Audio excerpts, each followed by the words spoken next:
Right guys, how's it going? Welcome back to a new video. We've got a guest today. Buongiorno. The legend that is Magpie from the Magpie channel TV.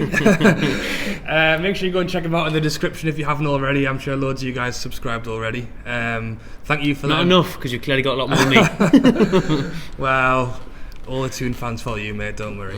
Thank you for letting me use your microphone as well. You're welcome, mate. We have done a video over on Matty's channel basically doing a little preview for the West Ham game this weekend. So if you want to check that out, please do. But we are going to have a bit of a chat on just Newcastle so far this season. Highs and lows. Probably a few more lows. I think there's about 2 highs, and I need a couple more pints and I'll where we are. Like. Where to start, really? I mean, From the beginning, maybe. Yeah. Well, let's go. I probably know what your answer is going to be already, but Steve Bruce so far. Oh. Exactly as I expected. Yeah. Clueless is the best way I could describe Steve Bruce. He brought Matty in. Totally inept. Yeah, but he didn't have much choice, did he? No. It wasn't like, oh, Matty, here you go. You know, we've got a fully fit. We've got Shelby's firing. Hayden's fit. Hayden hasn't been recorded. Yeah, Matty, I'm going to bring you out the blue. there was nobody else to turn to. There was literally nobody else to turn to. I tried to change my mind after going down to Spurs and expecting a hammering, and pulling that out of the bag. I thought, well done. You've obviously went and said just do what Rafa told you to do last year, because we performed like a Rafa Benitez side that game. We had 5 at the back. Everyone was resilient, solid, play for the badge. But then you've seen after that and other games, it seems as if the Spurs result wasn't as good as it seemed at the time, because you've obviously had other teams beat them. Brighton beat them 3-0. Yeah. So a 1-0 doesn't look our convincing at the minute, and they had plenty of chances to score. So Bruce so far has just bewildered me in some of the things that he said about. He came out after the Wolves game and said, this team's too implemented into the brain now that they're too defensive. Hold on, Steve. You've been there 3 and a bit months. How can you not get your own ideas across and play a certain brand of football? Never mind who's been there before. You've been there 3 months. You've had more than enough time to get the instructions to your players of how you want them to play your formation. You've just resorted back to Rafa because you're hoping that that's going to keep you up. You tried your own thing at Leicester, got hammered. And since then, he's reverted back to Rafa and just prayed that everyone's going to do what he told them last year. Well, that's exactly what I was going to say then. It's because I remember at the start of the season, you said something along the lines of just tell defenders, just go out there, do whatever Rafa told you to do, and then I'll have a little play around with the strikers just to do something different. Because that's what he probably needed to stick to be honest. And then what's changed in the defence, and we said it briefly in your video as well, is that it's not just. We don't know what team's necessarily going to step out on the day, who's going to play well, but at least last season, the season before, we kind of knew that we might not score, but at least we know we've got a very solid back 5, and then we're still going with the back 5 this year, but for whatever reason, we have had a couple of injuries recently, maybe that hasn't helped, but in terms of communication and what we saw, the goal in the Wolves game, something's changed. Yeah, we've seen last season, Dubravka's got a mistake in him, but it was very poor from me for Yedlin not to just shout for it on the weekend against Wolves, and then that's what his hope would be, 3 points. But the organisation wasn't there anyway. The goal was coming, whether it was Dubravka's mistake or not. I think they still would have probably got one. And the thing is, like I say, the Spurs game, they looked organised, they looked hard to beat. It looked like a Rafa team, and then we get hammered and humiliated off Norwich. Brighton should have beat with that was 0-0 at home. So there's games there where there's just no. The worrying thing for me is, what's the plan? What's Bruce's philosophy? What's his identity? Because he came to the club and said we're going to play on the front foot. We're the lowest in the entire league for chances created, touches in the opposition box. All these things. We've got a £40 million striker there, played out of position, getting 0 to no service. We've got you said in my video, St. Maximin's the only bright spark. He is. He gets the ball, he runs forward, he's got no fear. Miggy was out when he first came though, in his first game against Huddersfield. So is Saint going to turn like that as well, and we're going to kill people's careers like we've done in the past? This is talking about the signings so far. One thing I'll say with Joe Linton is that I think we'll all agree that he's not hit the ground running quite so far. Is that due to positioning? Is that due to himself? It's probably a bit of everything, isn't it, really? I think so. Hoffenheim, he played as left forward. Yeah, so he's played as number 10. He's never really an out-and-out striker. He's got a tough job. He's not on his own. Every game in, week in, week out. And he's averaging 1.3 chances per game, and that's due to the lack of service. You're talking about the elite strikers in the world: Thierry Henry, Bergkamp, Shearer. They would have probably needed more than one chance a game. They're getting 2 or 3, and they're scoring 1 or 2. You were kind of hammering his goal scoring record. It was against Wolves where he just looked a bit lazy and sloppy. But again, he's played out of position. He's not getting enough service. Same thing with Miggy. Yeah. He's playing on the left. He's playing on the right. He played as number 10 for Atlanta, and that's why we're saying him playing as number 10. Mm-hmm. Joe Linton, I don't know who in the scouting system thought he was worth 40 million. Rafa certainly didn't think he was. No. Rafa didn't sign him in January because he was like 40 million. Absolutely no way. We've banked on him to be the goal scorer this year, to take over Rondon, take over Perez, and he's never scored double figures in a season in his life. I think, well, I can't argue with you there. I mean, the thing is, and you mentioned it again a minute ago, is the fact that we've spent a lot of money on Joe Linton, and the whole thing was that Ashley wanted to bring him in and then go ahead and then make more money off the back of him. Yeah. And he didn't want Rondon because it was a 15 million buy on a player who really was getting a bit older, and you probably won't get any sell-on value. Yeah. But having Rondon there as a second striker, because basically it's what we're trying to do with Andy Carroll, I think, was meant to be an impact from the bench, but now it's at the point where people are actually saying get him on at half time, get him on from the start. Andy Carroll is becoming what Rondon should have been this season, and it'll take so much pressure off Joe Linton, and fair enough, it might be 15 million that we'll never see again because he gets too old and then he walks away in 2 years time, but how much is it worth to stay in the Premier League? Mike will be wishing he paid it when we get relegated on our Bruce, because obviously the downfall from that is hundreds of millions. Exactly. If you had to pay the 15 million for Rondon, look, for me, if Joe Linton was signed and we had Rondon there as the number 10 and Joe Linton was there on the left, Miggy as the number 10 and Saint on the right, would be laughing. Exactly. There'd be no problem whatsoever, because you'd be getting service to Rondon, who's going to put it away. We said before, when the ball was pumped up to Rondon, seemed to stick to his chest, he broke players in the game, he made Perez look unbelievable. Miggy was fine. So if Rondon was doing that now, and you had Joey there for a 1-2, or you had Almiron making the run in behind the left back or the right back, that's the system you'd want. And at the minute, we're crying out for Joe Linton to do a job where he's thinking, bloody hell, what's going on here? That's it. And speaking of, I'm hoping it's going to be the same with Joe Linton. I'm hoping it's going to be with Almiron. We said it earlier in your video as well. The fact that chance that Almiron had when he chipped it over and it hit the crossbar and went out, could he, I just think he needs to get a goal. Absolutely. ASAP. Yeah. And I'm hoping, because he's standing in the right places. He's getting not just chances, but key chances on the edge of the 6 yard. Game changers, the one at Watford sticks out for me. It's played across the box. It's a tap in, essentially. The keeper's there and he hits it straight either side. It goes in. He's about 8 yards out, man. But it is a confidence issue. It's the same with anything with us and anything in life. He needs that one goal, and you could see it going. And I think you're right. If he gets that in his debut, he's flying now.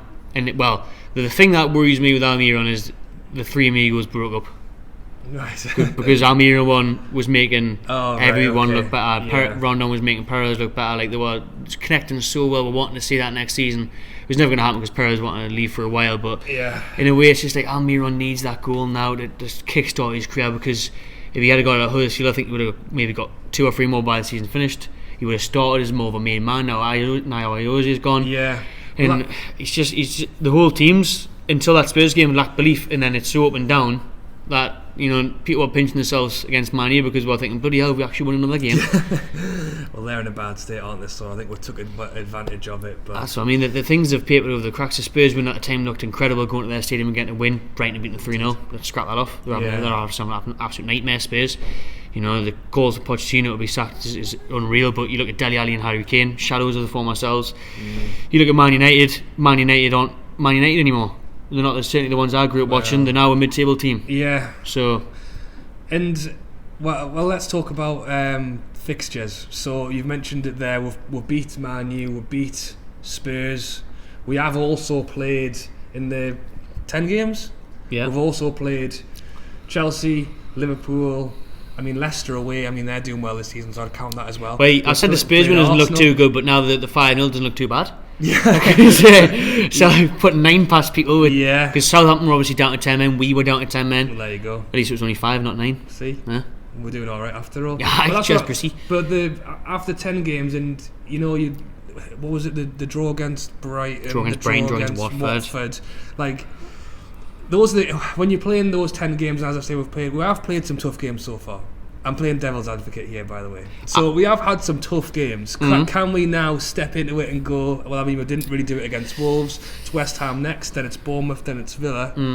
Are we going to see something in these next few? I'll go back to playing devil's advocate as well here and say that under Rafa this time last year, everything was the same, to be fair. Yeah. We were getting scrappy 0-0s. Yeah. Rondon and Perez weren't firing. We didn't know where goals were going to come from. We were lingering around the relegation zone. We hadn't even had a win this time last year. I remember I took it to Watford in November to get a win. Yeah. So if you want to look at it that way. Yeah. But the thing is that Bruce's track record isn't Rafa's track record. No. And we all knew that Rafa would get well out the ship because of his experience, whereas Brucey's experience is relegating two clubs and he's 900 games in charge. So can we get... Sorry. Yeah, they'll go for it. Can we get points going forward? West Ham, not for me. Away from home, not going to cause enough of a threat. West Ham will get 1 or 2 goals. They've got some really talented players in Felipe Anderson. They signed the right player from the Bundesliga this year in Sebastian Haller. He looks like a machine, someone really tough to handle, puts the ball in the back of the net. And then Bournemouth at home. Bournemouth are going to create chances. Bournemouth are going to cause problems. Yeah. Although it depends, if Brucey's going to be really negative and play 5 at the back and go for the Wolves approach, then we'll get beat. If he goes for it, it could be a high scoring game we might not get. Yeah, I think he's almost at times a bit worried because again, with we're not making most of Joe Linton, we're not making the most of Almiron. Is it at the point where we just go for it and we'll see what happens? Just have a shoot off. Well, the entertainers are back. Yeah. The 90s style, score more than you concede. I mean, Wolves was a perfect chance to do that though, in the sense of where they were just, you could tell they were knackered. And I was speaking to Matt from Wolves Fan TV, and he was saying they don't start the games well. They haven't took the lead in the first half. Right. So I had the bet on Newcastle first half, Wolves full time, and it nearly came in. But the thing is that against Wolves at half time, Brucey seemed to say to the lads, "I'll go and get a shower. It's full time, 1-1 Yeah, because second half we didn't get into the final third until the last few minutes when the subs came on way too late. Those are the type of games 1-0 up, lads. We get another one, game's dead.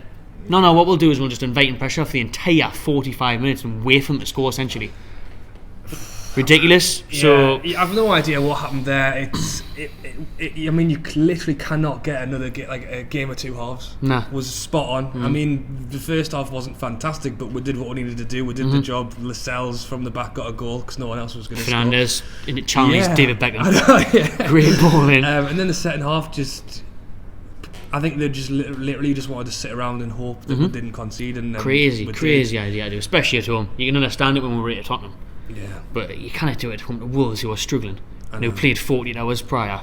Come on. Bournemouth, I think, will be a tough game. The next one is it an international break and then Villa, isn't it? I think so, yeah. So then we've got to wait until a Monday night away at Villa. Villa for me look good in spells. I think the manager's doing it as well as he can do. I'd certainly rather have him than Bruce. They've got some talisman in there. Jack Grealish, born and bred. He can grab a game by the scruff for the next foot. It's certainly not going to be easy. And there's Man City after that. And then, but then that's a 2-1, isn't it? Yeah, 2-1 Newcastle. That Almiron's first goal. We'll go and freaking lose to them 3, and then we'll beat Man City probably. Probably it's Newcastle United inside out, isn't it? Yeah. And well, Wolves beat Man City, so you never know. But in terms of games that are coming up, I'm not too confident, and we're only outside the relegation zone thanks to ex-Magpie Perez. I know. Well, obviously we've got a point Doing against Wolves, so yeah, we're a point above it. But the games where you look at West Ham, you said 2 years ago went there and won. There's no reason they can't go there and win. It's not like West Ham are an amazing team; they're a good team. Yeah. But you couldn't nick it. I just can't see it now, Bruce. Bournemouth at home; those are the games you should be winning for me. And then you've got Villa away, who are essentially still a very strong Championship side in the starting 11. So, apart from like this Wesley who they spent money on, that's a game where you should be looking to maybe draw, and it wouldn't be a bad result. So, and this is it as well. I think the fact that at the moment the league's pretty tight, very tight. I mean, what is it like 3 points between 17th and 7th, something daft like that? I think a win could have taken us. Was it 13th at the weekend? Because I remember when Man U got beat off us, and they were lingering above the relegation, 16th, 17th. They've had back-to-back wins, and now they're sitting like 7th or 8th. Yeah. And everything looks about right, like top 6. Yeah. Well, so to answer my question from the start, what do you think so far? I mean, where you expected us to be? I mean, the positives are hopefully Matty Longstaff could be something for us this season. Negatives are that we've really not kicked on, nothing's overly changed, and the signings we've brought in haven't really done what we hoped. I'll start with the negatives and I'll try and end on a high. So the negatives are, for me, this screams of a Steve McLaren season when we went down. It's the exact type of below standard British manager who, I remember under Steve McLaren, we won at White Hart Lane. Well, that's a scary thought, the same as what we did this year in the new stadium. We won it, I think we won at Anfield. We picked up with 3 crucial results, remember, in December against top 4, top 6 teams, and then we ended up still going down because we had a terrible finish. And we even invested in January.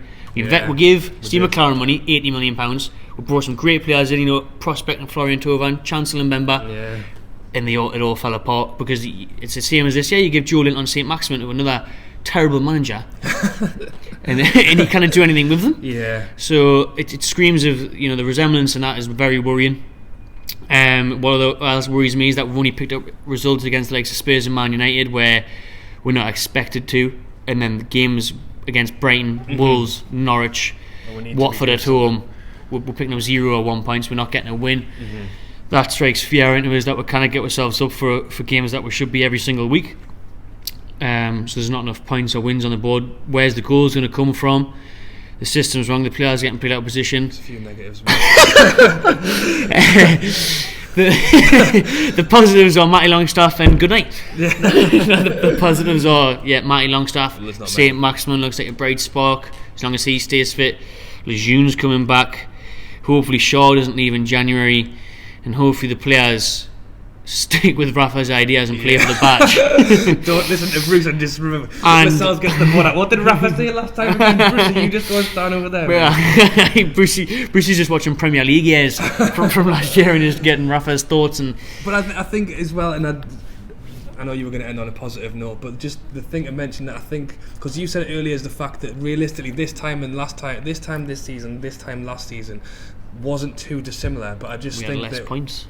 Rafa was just like he almost gave you something to believe in, even when you because of everything that's going on in the background. And if we started that up, the video would be another 20 minutes long. But just on the forefront of just something to look at and think, someone's got this under control at the minute, and that's why people are switching off and have had enough of it. Is that one thing that was there is gone? Hope. And now. That's the word. I mean, as I say, I used the word optimistic in my last video, and someone said, "What's there to be optimistic about?" And I thought, you know what, you're not far wrong, mate. That is the situation. So I will use the word hope instead. And the hope is that there's 3 worse teams than this, and the fact that Norwich's honeymoon period's over now. Although they do have a lot of injuries. And will they invest? That'll be remain to see. I think Watford are down.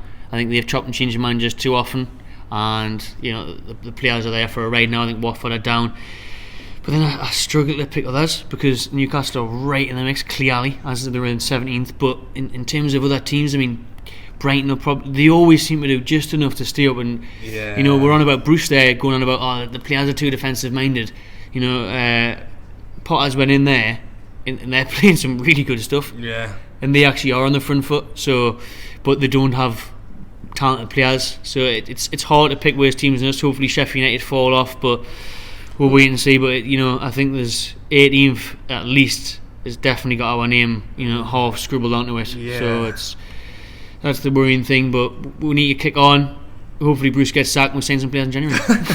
Hopefully. Just you know what it is, I don't think St Maximin, you can tell he's a fantastic player. I don't think Joe Linton or Almiron are bad players. I just think we need to either A, work out where they should be playing, play at the strengths, or B, just I don't know, give them some space. What can you do? Play at their drop strengths. the defensive mind and put them in the right positions. Give it a whirl. Yeah. See what we'll have this conversation in the 10 games and see if it's happened. 10 games time. See you then, mate. All right, thanks very much for being on, Matty. Anytime, mate, as pleasure. I say, if you haven't subscribed to him already, make sure you do down below. We did a video over on his channel specifically about West Ham and what we think the score is going to be this weekend. So if you want to check that out, please do. But as always, thank you for watching, and I'll catch you later.